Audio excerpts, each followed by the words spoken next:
हरियाणा के कृषि मंत्री जेपी दलाल इस वक्त हमारे साथ मौजूद हैं। सर, हरियाणा विधानसभा का बजट सत्र चल रहा है और एक सवाल के जवाब में डेप्यूटी सीएम दुष्यंत चौटाला ने जानकारी दी है कि किसानों को अपनी खराब फसलों की रिपोर्ट खुद दाखिल करने का अधिकार दिया जाएगा। क्या है ये पूरा मामला?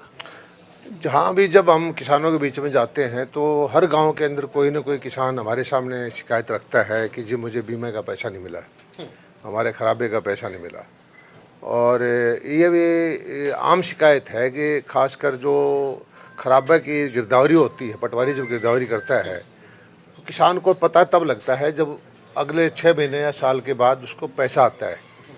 तो अब हमने ये फैसला किया है कि ऐसा पोर्टल बनाएंगे कि पटवारी गिरदावरी करे और तुरंत वो उस पोर्टल में चढ़े और किसान को भी उसमें एक्सेस हो, उसको पता लग जाए कि तेरे इस पटवारी ने या तहसीलदार ने तेरे खेत में कितना नुकसान दिखाया है। अगर उसको कोई ग्रीवेंसेस है तो ऊपर के अधिकारी के पास शिकायत लेके जाए और ये जो शिकायत है किसान की दूर हो जाए। क्या किसान को खुद भी अधिकार मिलेगा कि वो अपने नुकसान का आकलन खुद कर ये रिपोर्ट दाखिल कर दे? देखिए, वो अपना तो आकलन तो कर सकता है, लेकिन फाइनल तो वेरीफाई करने वाले जो अधिकारियों के उसके पास अधिकार फाइनल जो मुआवजा मिलेगा उससे मिलेगा।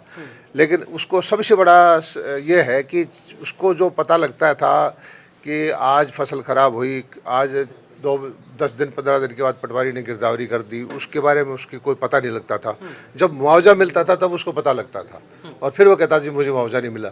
तो उसी समस्या का समाधान के लिए हमने कहा है कि जब भी पटवारी या नायब तहसीलदार या एसडीएम गिरदावरी वेरीफाई करेंगे, जो जो करेंगे वो उसके लिए ओपन टू पब्लिक होगा, उसके पास एक्सेस होगी, पारदर्शी तरीका रहेगा और ये शिकायत आम किसान की मिट जाएगी। बजट सत्र में आरएलडी नेता अभय सिंह चौटाला ने ये मांग रखी है कि सरसों का नुकसान जिन किसानों को झेलना पड़ा है, मुआवजा सरकार 15,000 दे रही है, 50,000 दिया जाए।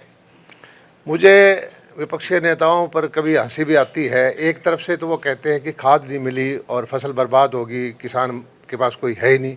अपने मुँह से कहते हैं कि इस बार 60,000 की और 70,000 की सरसों उतर रही है। उन्होंने खुद ही कहा है कि 60,000 रुपये की 70,000 रुपये की है, मुआवजा 70,000 का देना चाहिए।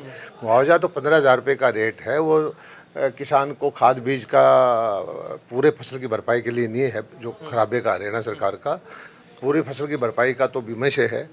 लेकिन खुशी की बात यह है कि हरियाणा सरकार ने इस बार 600 करोड़ से ज़्यादा खराबे का पैसा दिया है, 1000 करोड़ रुपए से ज़्यादा बीमे का पैसा बट रहा है।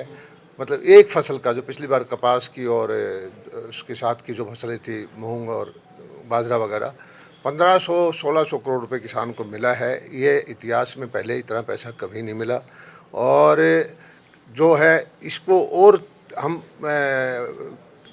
स्वैच्छिक होने के बावजूद हम कोशिश कर रहे हैं कि किसान इस फसल बीमा योजना का लाभ ज़्यादा से ज़्यादा उठाएं और किसान जो है जोखिम फ्री हो जाए।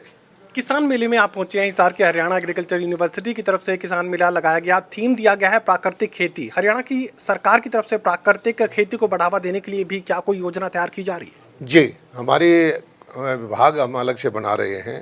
और एक वक्त था, आज से 20-30-40 साल पहले अन्न की कमी होती थी। हमारे जो वैज्ञानिक हैं, एचएयू के साइंटिस्ट हैं या और देश के हैं, इन्होंने मेहनत की और खाद्यान्न भंडार भर दिए। खाद्यान्न में इस वक्त हम सरप्लस हैं। और अब मुद्दा है कि क्वालिटी का, कि जो पेस्टिसाइड वाली प्रोडक्ट हैं, खाद वाले प्रोडक्ट हैं, उनकी बजाय नेचुरल प्रोडक्ट बनाएं जिसकी मांग में बाज़ार में बहुत ज़्यादा है। और उसको अगर किसान उस तरफ जाएगा तो उसकी आमदनी और बढ़ेगी। चलिए, टोटल न्यूज़ से बातचीत के लिए आपका शुक्रिया। तो साफ तौर से हरियाणा के कृषि मंत्री की तरफ से बात कही जा रही है कि अब प्राकृतिक खेती की तरफ हरियाणा के किसानों को मोड़ने की कोशिश सरकार की तरफ से की जाएगी। मुआवजे की राशि को लेकर साफ बात करें कि 15,000 रुपये की रकम हरियाणा की मोनो सरकार की तरफ से किसानों को मदद के तौर पर दी जा रही है और तमाम कोशिशें हरियाणा की सरकार की तरफ से लगातार की जा रही है कि किसानों को ज़्यादा से ज़्यादा मदद सरकार से मिले। सहयोगी कमल के साथ doctor Mahesh Kumar, total news, Hisar.